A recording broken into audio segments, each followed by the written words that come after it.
My name is Catherine Morrison, and I'm 42 years old. 3 weeks ago, I was standing in the tasting room of Morrison Family Vineyards in Sonoma County, California, celebrating what I thought was the culmination of 10 years of financial sacrifice and emotional investment in saving our family's wine business. The vineyard had just received its first gold medal at the California Wine Competition, validating everything I'd believed about the potential of the land my great-grandfather had purchased in 1923. What I didn't know was that my younger brother Daniel was about to destroy my faith in family loyalty with an announcement that would fundamentally change my understanding of everything I'd worked to preserve. The celebration dinner was held in the renovated barn that now served as our private event space, with 40 guests including wine distributors, local restaurant owners, and the agricultural consultants who had helped transform Morrison Family Vineyards from a struggling operation into an award-winning winery. I'd organized the event to mark not just our recent success, but the decade of investment and improvement that had made that success possible. "Ladies and gentlemen," I said, raising my glass of our 2019 Cabernet Sauvignon, 10 years ago, Morrison Family Vineyards was facing bankruptcy. Tonight, we're celebrating not just a gold medal, but the restoration of a family legacy that spans 4 generations. The applause was warm and sincere, reflecting the industry respect that Morrison Family Vineyards had earned through quality improvements and sustainable farming practices that I'd championed and financed throughout the previous decade. Daniel stood up from his seat at the head table, his expression serious in a way that made me slightly uncomfortable. At 38, my brother had always been charming and persuasive, qualities that had made him effective in wine sales and marketing. But there was something different about his demeanor that evening, a confidence that seemed disconnected from his actual contributions to the vineyard's recovery. "Thank you all for being here tonight," Daniel said, his voice carrying the authority he'd developed over years of leading wine tastings and sales presentations. "Catherine is right that this celebration marks 10 years of investment and improvement, but tonight is also the right time to clarify the ownership structure of Morrison Family Vineyards going forward." I felt my stomach clench with apprehension. Daniel and I had never formalized our partnership agreement, relying instead on family trust and our shared commitment to preserving our great-grandfather's legacy. We'd always operated under the assumption that our contributions would be recognized fairly when the time came to establish formal ownership arrangements. "As many of you know," Daniel continued, "our father, Robert Morrison, passed away 2 years ago after a long battle with cancer. What you may not know is that Dad left a will that clarifies the inheritance structure for Morrison Family Vineyards." The room went quiet as guests sensed the shift in atmosphere from celebration to serious family business. According to Dad's will, which was executed properly and filed with Sonoma County Probate Court, I have inherited the entirety of Morrison Family Vineyards, the land, the facilities, the inventory, and all business assets associated with the winery operation. The words hit me like a physical blow. I stared at Daniel in shock, trying to process what he'd just announced to a room full of industry professionals and family friends. Dad recognized that the vineyard needed single ownership leadership to reach its full potential, Daniel continued, apparently oblivious to my devastation. "While Catherine has made financial contributions over the years, Dad understood that I have the vision and industry connections necessary to take Morrison Family Vineyards to the next level." I could feel the eyes of every guest in the room turning toward me, waiting for my response to Daniel's announcement.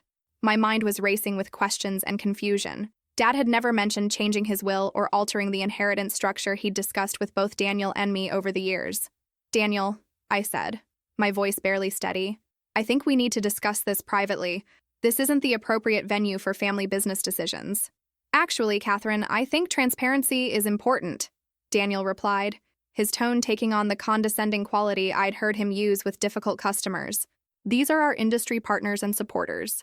They deserve to know the ownership structure of the winery they're investing their time and reputation in." I looked around the room at faces that reflected confusion, discomfort, and in some cases, sympathy for my obvious shock. These were people who knew about my financial contributions to the vineyard, who had worked with me on quality improvements and marketing strategies, who understood my deep involvement in every aspect of the operation. "Daniel, your father's will is a private family matter," said Robert Chen, our longtime accountant, who looked as surprised by the announcement as I felt. "Perhaps this conversation should continue after the celebration. The will is public record," Daniel replied, "and since Catherine has been acting as an unofficial partner, I thought it was fair to clarify the legal reality before any misunderstandings develop."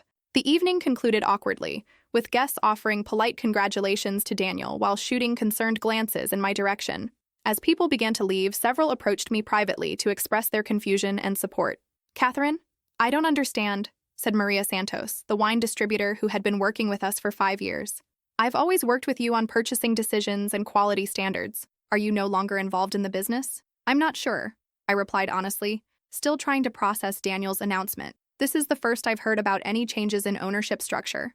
After the last guest departed, Daniel and I stood alone in the tasting room that I'd helped design and finance. The tension between us was palpable. "Daniel, what the hell was that about?" I demanded. "Since when do you own the entire vineyard?" "Since Dad updated his will 18 months before he died," Daniel replied, his celebratory demeanor replaced by something colder and more calculating. "He recognized that I'm the one with the industry experience and the vision to grow this business. What about the $400,000 I've invested over the past 10 years? What about the equipment purchases, the facility improvements, the marketing expenses I've covered?" Daniel shrugged with casual indifference. "Those were generous contributions to the family business. Dad appreciated your support, but he understood that ownership and investment are two different things." "I wasn't making contributions, Daniel. We discussed partnership arrangements multiple times. I assumed my investments were building equity in the business." "You assumed wrong," Daniel said bluntly. "This has always been a family inheritance situation, not a business partnership. Dad left the vineyard to me because he trusted my judgment about the wine industry. I felt like I was talking to a stranger. The brother I'd worked alongside for 10 years, who had praised my business sense and relied on my financial support, was now dismissing my contributions as irrelevant charity." "Daniel, I want to see Dad's will. I want to understand exactly what it says and when it was executed." "Of course," Daniel replied. "It's public record. You can request copies from the probate court anytime you want." As I drove home to my apartment in Santa Rosa that night, my mind was reeling with questions and suspicions. Dad had never mentioned updating his will or changing his intentions about the vineyard inheritance. In fact, our last conversation about the business had focused on formalizing Daniel's and my partnership agreement to reflect our respective contributions and responsibilities. More troubling was Daniel's casual dismissal of my $400,000 investment as mere contributions to the family business. We'd had explicit discussions about my financial stake in the vineyard's recovery, and Daniel had repeatedly acknowledged that my investments were building ownership equity. The next morning, I drove to the Sonoma County Courthouse to examine Dad's will and probate records. What I discovered would fundamentally change my understanding of the past 2 years and set me on a path toward legal action that would test the bonds of family loyalty against the demands of justice. Dad's will had indeed been updated 18 months before his death, but the circumstances surrounding that update raised serious questions about Daniel's role in influencing Dad's decisions during a period when his cancer treatment was affecting his cognitive clarity. As I read through the legal documents, I realized that Daniel's announcement at the celebration dinner hadn't just been about clarifying ownership. It had been about covering up a systematic deception that had allowed him to manipulate our father's final wishes while continuing to benefit from my financial support. The brother I'd trusted with both my money and my faith in family fairness had betrayed me more completely than I'd ever imagined possible. The Sonoma County probate court records revealed a timeline that made my blood run cold. Dad's will had been updated not once, but 3 times in the 18 months before his death, with each revision progressively favoring Daniel while diminishing my role in the vineyard's future. The original will, dated 15 years earlier, had left Morrison Family Vineyards equally to Daniel and me, acknowledging our different but complementary contributions to preserving the family legacy. The first revision, made 14 months before Dad's death, had shifted the distribution to give Daniel 60% ownership and me 40%. The second revision, made 8 months before his death, had given Daniel 80%. The final revision, executed just 4 months before Dad died, had left Daniel everything. What made these changes particularly suspicious was their timing relative to Dad's cancer treatment and my financial contributions to the vineyard. Each will revision had occurred during periods when Dad's chemotherapy was affecting his cognitive function, and each had followed significant financial investments I'd made in the business. "This pattern is extremely concerning," said Patricia Williams, the estate attorney I'd consulted after reviewing the probate records. "Multiple will revisions in a short time frame, especially when the testator is undergoing medical treatment that affects cognitive function, can indicate undue influence." Patricia specialized in estate litigation and had handled numerous cases involving family members who had manipulated elderly or ill relatives into changing their wills unfavorably. "Ms. Morrison, the timing of these revisions suggests that someone may have been pressuring your father to modify his estate plan," Patricia continued. "The fact that each change benefited your brother, while you were making substantial financial contributions to the family business, makes the situation even more suspicious." I showed Patricia the financial records I'd compiled documenting my investments in Morrison Family Vineyards over the past decade. The evidence was comprehensive: bank transfers, equipment purchase receipts, contractor payments for facility improvements, and marketing expenses that totaled $387,000. Catherine, this level of financial contribution typically would have been accompanied by formal partnership agreements or at least written acknowledgement of your ownership stake, Patricia said. Did your father ever provide any documentation recognizing your investments? We discussed it several times, and Dad always said we'd formalize the partnership agreement when the business was more stable, I replied. He specifically told me that my investments were building equity in the vineyard. Patricia examined the timeline I'd created showing the relationship between my financial contributions and Dad's will revisions. This is compelling evidence of potential undue influence. Your father was revising his will to exclude you during the same periods when you were making major investments in the business. He was supposedly leaving to your brother. The more we analyzed the situation, the clearer it became that Daniel had been systematically manipulating Dad's estate planning while encouraging my continued financial investment in the vineyard. Patricia, what are my legal options? You can contest the will on grounds of undue influence, lack of testamentary capacity, or fraud, Patricia explained. Given the timeline and your financial contributions, you also have potential claims for unjust enrichment and quantum meruit, legal theories that would require your brother to compensate you for the value you've added to the property. Over the next week, I hired a forensic accountant to analyze the vineyard's financial records and document the impact of my investments on the property's value. The results were even more dramatic than I'd expected. Ms. Morrison, your investments have increased the vineyard's value by approximately $800,000 over the past 10 years, said David Rodriguez, the forensic accountant. The equipment upgrades, facility improvements, and quality enhancements you've funded have transformed this from a marginal operation into a premium winery. The accountant's report showed that Morrison Family Vineyards had been worth approximately $1.2 million when I'd begun investing in its recovery. Current market assessments valued the property at $2.1 million, with the majority of that increase directly attributable to improvements I'd funded. Your brother inherited an asset worth nearly twice what it would have been worth without your contributions, Rodriguez continued. That's a clear case of unjust enrichment that would be legally actionable regardless of the will's validity. Armed with this financial analysis, Patricia and I developed a comprehensive legal strategy that would challenge both the validity of Dad's final will and Daniel's right to benefit from my investments without compensation. But before filing formal legal action, I decided to confront Daniel directly about the evidence I'd discovered. I wanted to give him the opportunity to acknowledge what he'd done and potentially resolve the situation without destroying our family relationships entirely. The confrontation took place at the vineyard on a Tuesday morning, when Daniel was conducting a wine tasting for a group of distributors.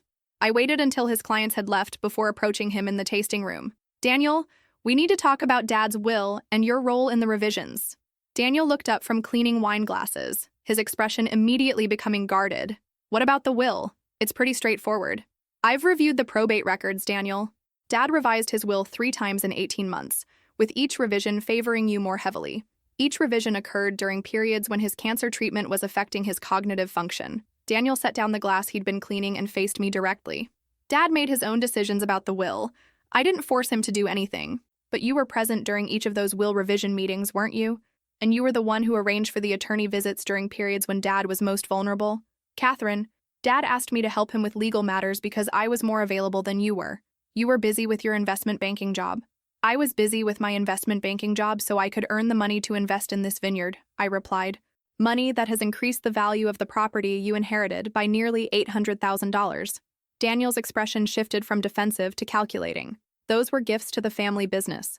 Dad appreciated your generosity, but he understood that I'm the one with the wine industry experience. They weren't gifts, Daniel. We had explicit conversations about my investments building ownership equity. You acknowledged those conversations multiple times. I never agreed to any formal partnership arrangement, Daniel said, his tone becoming colder. You made voluntary contributions to help the family business, and Dad left the business to the family member he thought could best manage it. The conversation continued for another hour, with Daniel alternately denying any manipulation of Dad's will revisions and justifying those revisions as reflecting Dad's genuine preferences. It became clear that he had no intention of acknowledging wrongdoing or compensating me for my investments. Daniel, I'm going to contest Dad's will and pursue legal action for unjust enrichment, I said finally. You've benefited from nearly $400,000 of my money while manipulating Dad into excluding me from the inheritance. Go ahead and waste your money on lawyers, Daniel replied. The will is legally valid, and your investments were voluntary contributions that don't create ownership rights. As I left the vineyard that day, I realized that the brother I'd loved and trusted had been planning this betrayal for years. He'd encouraged my financial contributions while systematically working to ensure that those contributions would benefit only him. That evening, I called Patricia Williams to begin formal legal proceedings. Patricia, Daniel refuses to acknowledge any wrongdoing or consider voluntary compensation. I want to file all available legal actions to recover my investments and challenge the will's validity. Catherine, based on everything we've discovered, I believe we have strong grounds for multiple legal claims. But you should understand that estate litigation can be expensive, time-consuming, and emotionally devastating for family relationships. The family relationships have already been destroyed by Daniel's deception, I replied. Now I want justice. Within a week, Patricia had filed a comprehensive lawsuit challenging Dad's will on grounds of undue influence and seeking damages for unjust enrichment, quantum meruit, and fraudulent misrepresentation. The legal papers were served on Daniel at the vineyard during a scheduled wine tasting, in front of the same industry professionals who had witnessed his inheritance announcement 3 weeks earlier. Sometimes the best way to respond to family betrayal is to force accountability through the legal system, especially when the betrayal involves systematic deception and financial manipulation. Daniel was about to discover that his careful planning to exclude me from the vineyard's ownership had overlooked one crucial factor: my determination to seek justice regardless of the personal cost. The discovery phase of Morrison v. Morrison revealed the extent of Daniel's deception in ways that shocked even my experienced estate litigation attorney. Through subpoenas and depositions, we uncovered a systematic campaign of manipulation that had lasted nearly 2 years and had involved not just influencing Dad's will revisions, but actively concealing those revisions from me while continuing to solicit my financial investments. Catherine, the evidence we're finding goes far beyond simple undue influence, Patricia Williams told me as we reviewed documents that Daniel's attorneys had been forced to produce. Your brother orchestrated a sophisticated scheme to maximize your financial contributions while ensuring you received no legal ownership in return. The most damaging evidence came from Daniel's personal emails and text messages, which revealed his conscious awareness that he was deceiving both Dad and me about the estate planning changes. In one email to his girlfriend sent 3 weeks after Dad's second will revision, Daniel had written, "Dad signed the new will giving me 80% of the vineyard. Catherine has no idea, and she just agreed to fund the new barrel room renovation. Perfect timing. She's paying to improve property she'll never own." Even more incriminating was a text message exchange between Daniel and his attorney about the timing of the final will revision. "Can we schedule Dad's final will signing for next week? Catherine is planning to invest another $50K in equipment purchases, and I want the inheritance locked in before she realizes what's happening." These communications prove that Daniel was consciously deceiving you about the will changes while soliciting additional investments, Patricia explained. That elevates this from a simple estate dispute to a case involving fraud and intentional misrepresentation. The deposition phase provided additional devastating evidence. Under oath, Daniel was forced to admit that he had never informed me about any of the will revisions, despite our regular conversations about business partnerships and inheritance planning. "Mr. Morrison," Patricia asked during Daniel's deposition, "did you tell your sister about your father's will revisions while she was making substantial investments in the vineyard?" "I didn't think it was necessary to discuss Dad's estate planning with Catherine," Daniel replied, clearly uncomfortable with the line of questioning. "But you did think it was necessary to encourage her continued investments in property that you knew she wouldn't inherit?" Daniel's attorney objected, but the damage was clear. Daniel had no legitimate explanation for why he'd hidden the will changes while continuing to accept my financial contributions. The most compelling testimony came from Dad's oncologist, Dr. Michael Chen, who had treated Dad throughout his cancer battle. "Mr. Morrison's cognitive function was significantly impaired during the periods when chemotherapy was most intensive," Dr. Chen testified. "He experienced confusion, memory problems, and difficulty processing complex information. I specifically advised the family that major decisions should be postponed during active treatment periods." Dr. Chen's medical records showed that each of Dad's will revisions had occurred during periods when his cancer treatment was most aggressive and his cognitive impairment most severe. "Doctor, in your professional opinion, was Mr. Morrison capable of making complex estate planning decisions during these treatment periods?" Patricia asked.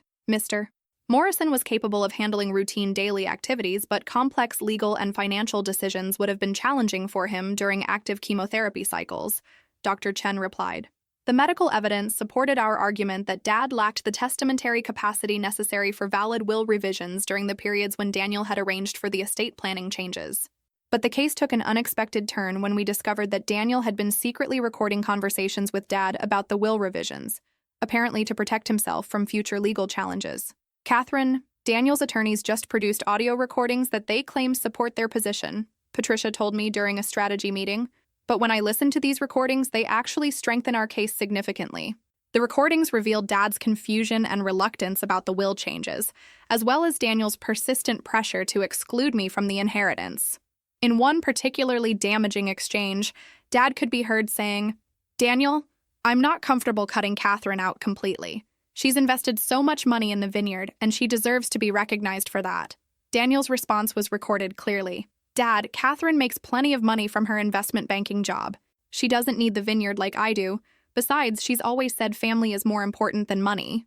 But Daniel, it doesn't seem fair to take her investments and then exclude her from ownership. Dad, you're not excluding her. You're ensuring that the vineyard stays in the family and continues to honor great-grandfather's legacy. Catherine will understand that family legacy is more important than individual ownership." The recordings provided clear evidence that Dad had reservations about excluding me from the inheritance, and that Daniel had used emotional manipulation to overcome those reservations. These recordings prove that Daniel was actively pressuring your father to revise the will against his better judgment, Patricia explained. They also show that your father was aware of your financial contributions and believed you deserved recognition for them. 6 months into the litigation, Daniel's position became increasingly desperate. The evidence of his deception was overwhelming, and his attorneys had begun discussions about potential settlement arrangements. But Daniel made a critical error that would ultimately destroy any sympathy for his position. He attempted to sell Morrison Family Vineyards to an outside buyer while the litigation was pending.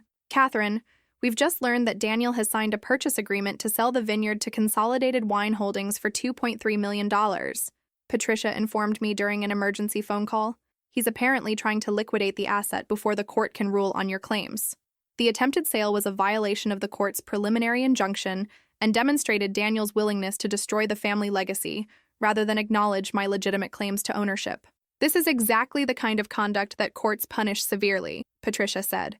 "Daniel is proving that he's not a good faith steward of the family property, and that his primary interest is personal financial gain rather than preserving your great-grandfather's legacy." We immediately filed motions for contempt of court and sought enhanced damages based on Daniel's attempt to dissipate the contested asset. Judge Patricia Martinez, who was presiding over the case, was clearly displeased with Daniel's conduct. "Mr. Morrison," she said during the emergency hearing, "you are attempting to sell property that is subject to ongoing litigation, challenging your right to inherit that property.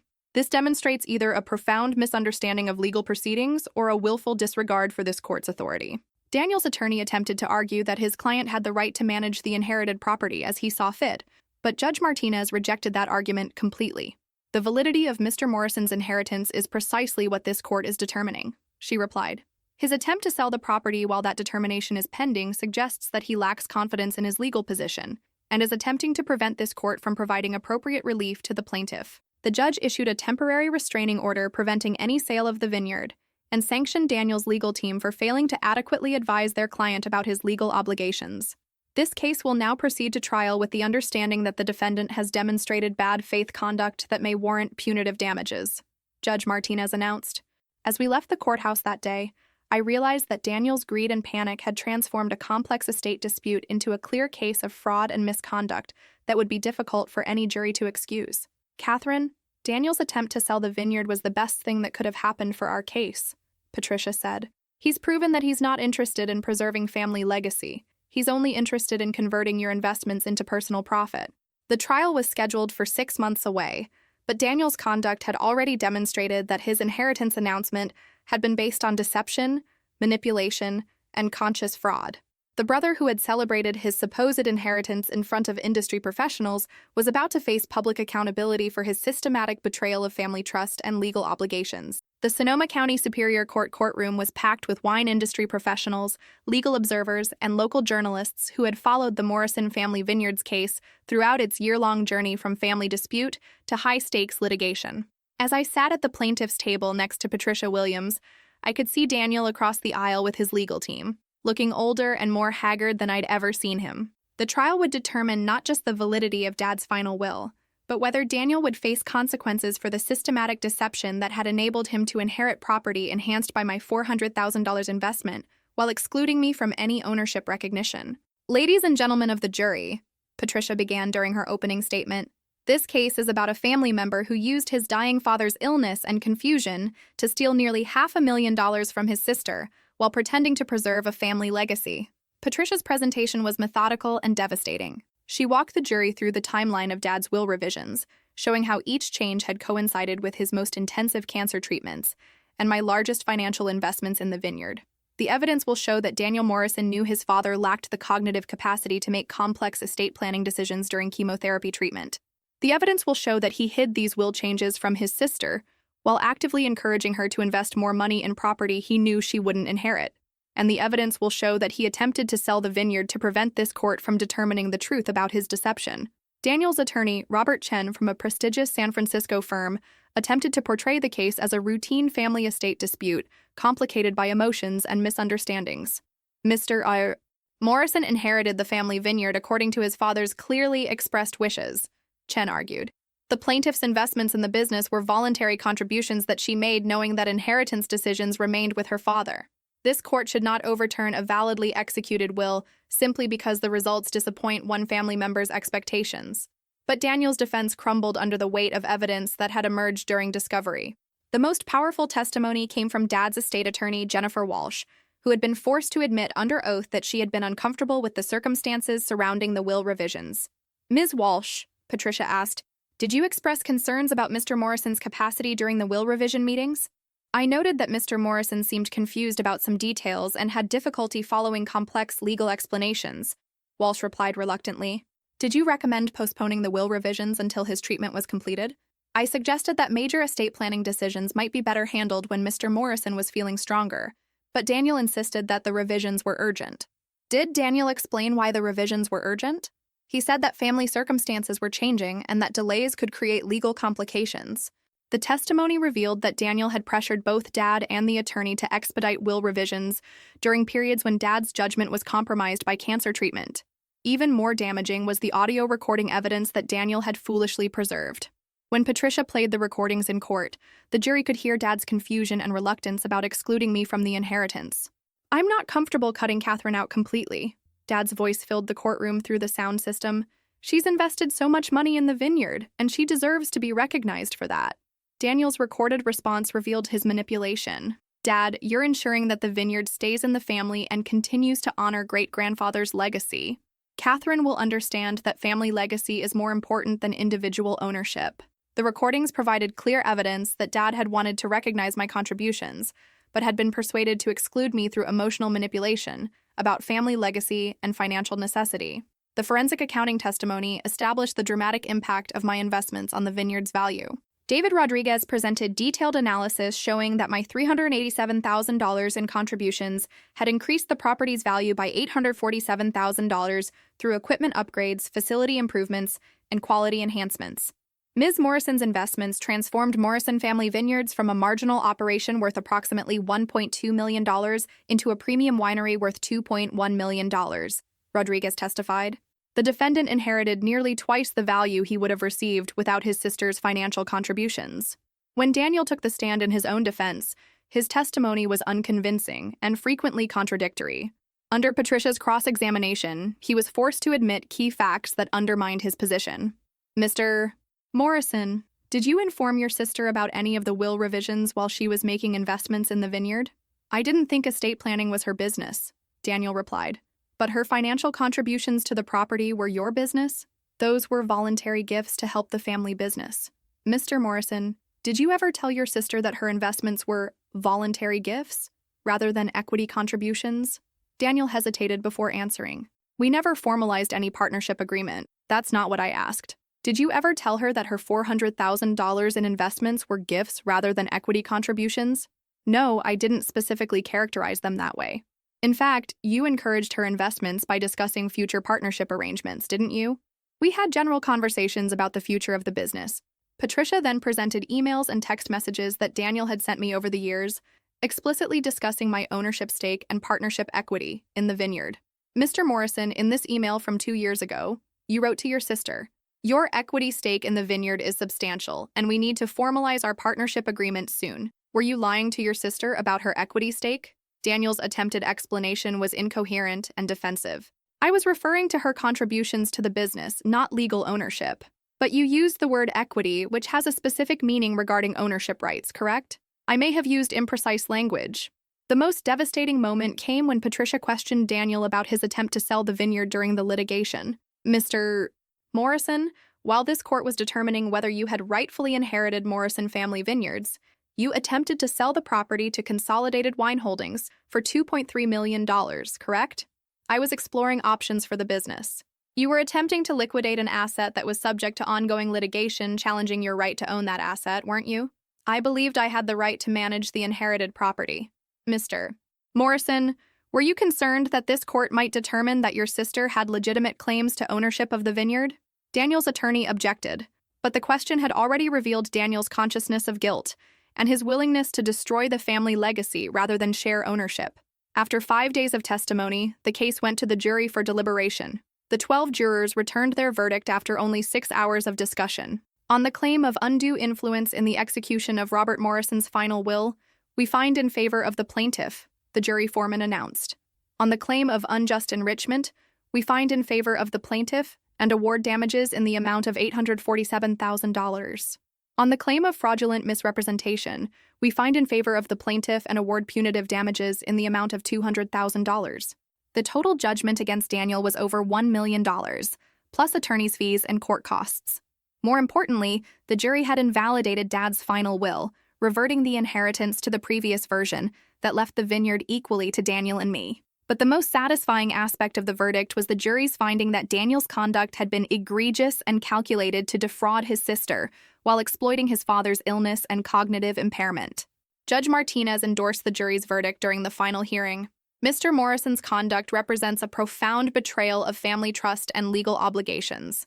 He exploited his father's illness to manipulate estate planning while systematically deceiving his sister about those changes. Such conduct warrants the substantial damages awarded by the jury.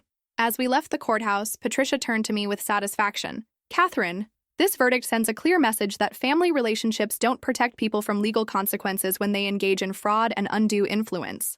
Daniel's attempt to steal my inheritance and benefit from my investments had resulted in him owing me over $1 million while losing half the vineyard he'd tried to claim entirely for himself. But the real victory wasn't the money. It was the vindication of Dad's true intentions and the establishment of legal precedent that would protect other family members from similar betrayals. Sometimes the best response to family betrayal is to seek justice through the legal system, especially when that betrayal involves systematic deception and the exploitation of elderly or ill relatives. Daniel had learned that broken family trust has consequences that extend far beyond personal relationships. 2 years after the jury verdict that had vindicated my claims and exposed Daniel's systematic deception, I was standing in the tasting room of Morrison Family Vineyards, which had been transformed from a family battleground into a thriving business that honored both our great-grandfather's legacy and my vision for sustainable, ethical wine production. The legal victory had been complete but costly for everyone involved. Daniel had been forced to pay the $147 million judgment, plus attorney's fees and court costs that had totaled an additional $300,000. Unable to afford such a massive payment while maintaining his half ownership of the vineyard, he had agreed to sell his 50% stake to me for $400,000, well below market value but sufficient to cover his legal obligations. Catherine, I want you to know that I understand how wrong I was, Daniel had said during our final settlement meeting. I convinced myself that I was protecting the family legacy, but I was really just protecting my own interests at your expense. The apology had been too little and too late to repair our relationship, but it had provided some closure to the most painful chapter of my adult life. Daniel, what you did went beyond just inheritance manipulation, I'd replied. You exploited Dad's illness, deceived me for years, and tried to steal the results of my financial sacrifice. That's not something I can forgive, even if I can understand the desperation that drove it. The conversation had ended with Daniel moving to Oregon, where he'd taken a job as a sales manager for a wine distribution company. We'd had no contact since the settlement was finalized, though I'd heard through mutual acquaintances that he'd struggled professionally after the publicity surrounding the case had damaged his reputation in the wine industry. With full ownership of Morrison Family Vineyards, I'd been able to implement the vision I'd been developing throughout the legal battle. The vineyard now operated according to the highest standards of sustainable agriculture, with solar power systems, water conservation technologies, and organic farming practices that had earned certifications from multiple environmental organizations. Ms. Morrison, what you've accomplished here represents the gold standard for sustainable wine production, said Dr. Maria Santos, the agricultural consultant who had helped design our environmental systems. Morrison Family Vineyards has become a model that other wineries are studying and emulating. The business had thrived under my sole ownership. Annual revenue had increased from $800,000 to $1.4 million, driven by premium wine sales and ecotourism programs that attracted visitors interested in sustainable agriculture and family business stories. More importantly, I'd been able to create the kind of workplace culture that reflected my values about fairness, transparency, and mutual respect. The vineyard now employed 12 full-time workers, all of whom received health insurance, profit-sharing bonuses, and opportunities for professional development. Catherine has created something special here, said Roberto Martinez, my vineyard manager who had been with Morrison Family Vineyards for 8 years. She treats employees as partners in the business rather than just workers, and that makes everyone more invested in our success. The employee profit-sharing program I'd implemented had distributed over $150,000 to workers over the past 2 years, creating the kind of economic justice that I'd been denied by Daniel's inheritance manipulation. But the most satisfying aspect of my ownership had been the opportunity to honor Dad's memory through genuine preservation of his values, rather than Daniel's selective interpretation of family legacy. The Robert Morrison Memorial Scholarship, which I'd established using part of the legal settlement, provided annual $10,000 grants to children of agricultural workers pursuing higher education. The program had already supported 15 students, creating opportunities that extended our family's impact beyond just wine production. Your father would be proud of what you've built here, said Rosa Chen, Dad's former oncologist who had become a friend and advisor. You've created a business that reflects his values of hard work, fairness, and community responsibility. The scholarship program had generated positive media attention that had enhanced Morrison Family Vineyards' reputation and attracted new customers who valued businesses that invested in their communities. Morrison Family Vineyards represents the best of family business values, wrote Jennifer Walsh in a Wine Spectator article about sustainable wineries. Catherine Morrison has proven that preserving family legacy means more than just maintaining ownership. It means embodying the principles that made the legacy worth preserving. The legal case itself had become a landmark precedent in estate litigation, frequently cited by attorneys representing family members who had been victimized by undue influence and inheritance manipulation. Morrison v. Bards. Morrison established important protections for family members who make substantial contributions to family businesses, legal scholar Dr. Patricia Williams had written in the Stanford Law Review. The case demonstrates that courts will hold family members accountable for fraud and unjust enrichment, even when those family members claim to be preserving family traditions. Law schools throughout California were teaching the case as an example of how forensic accounting, medical evidence, and communication records could be used to prove undue influence and fraud in estate disputes. The precedent had personal meaning beyond just legal scholarship. I'd received dozens of letters from people who had used the Morrison decision to pursue their own claims against family members who had manipulated inheritances or stolen contributions to family businesses. Your case gave me the courage and legal framework to challenge my brother's manipulation of our mother's will, one letter read. Like you, I had made substantial financial contributions that were ignored when the inheritance was distributed.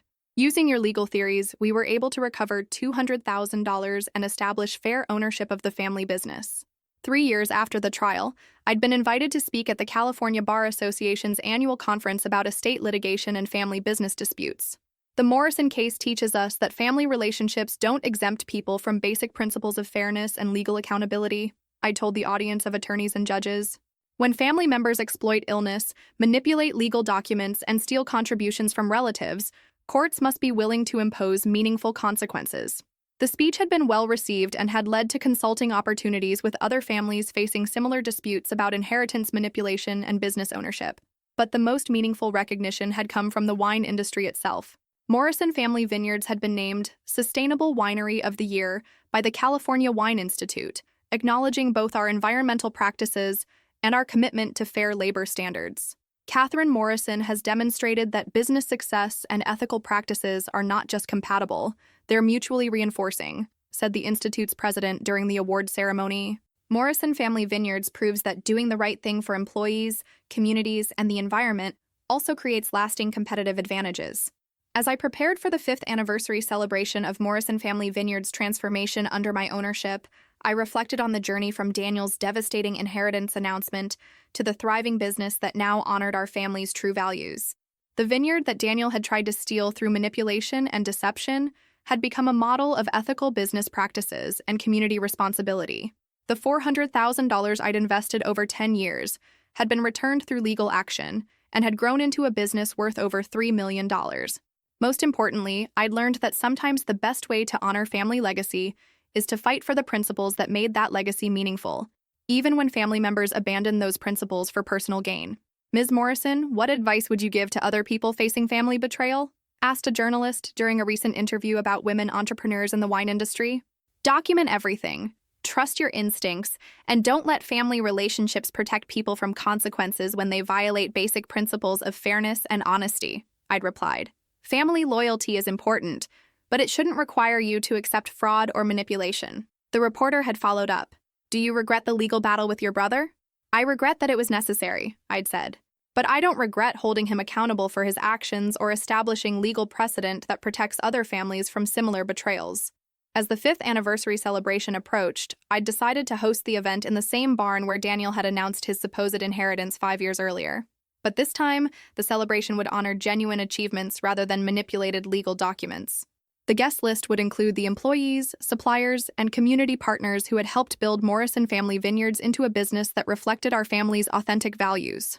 It would also include some of the scholarship recipients whose educations had been funded by the settlement money from Daniel's judgment. The dinner menu would feature foods grown on our property, prepared by local chefs who shared our commitment to sustainable agriculture and fair labor practices. The wines would showcase the quality improvements that had resulted from my decade of investment and my vision for premium, environmentally responsible production. But the most important aspect of the celebration would be the announcement of the Morrison Family Foundation, a $500,000 endowment that would provide ongoing support for agricultural education, sustainable farming research, and economic justice initiatives throughout Sonoma County. This foundation represents the true legacy of our family, I plan to tell the guests. Not just the preservation of a business, but the advancement of principles that make businesses worth preserving. Daniel's attempt to steal my inheritance had ultimately led to the creation of something much more valuable than what he'd tried to take. Morrison Family Vineyards had become a force for positive change that would benefit future generations long after any individual ownership disputes were forgotten. The vineyard that had almost been lost to family betrayal had become a testament to the power of fighting for justice, even when that fight came at great personal cost. Sometimes the best revenge is not just reclaiming what was stolen, but using that reclamation to build something better than anyone had imagined possible. Great-grandfather's legacy was finally in the hands of someone who understood that preserving family traditions meant more than just maintaining ownership. It meant embodying the values that made those traditions worth preserving.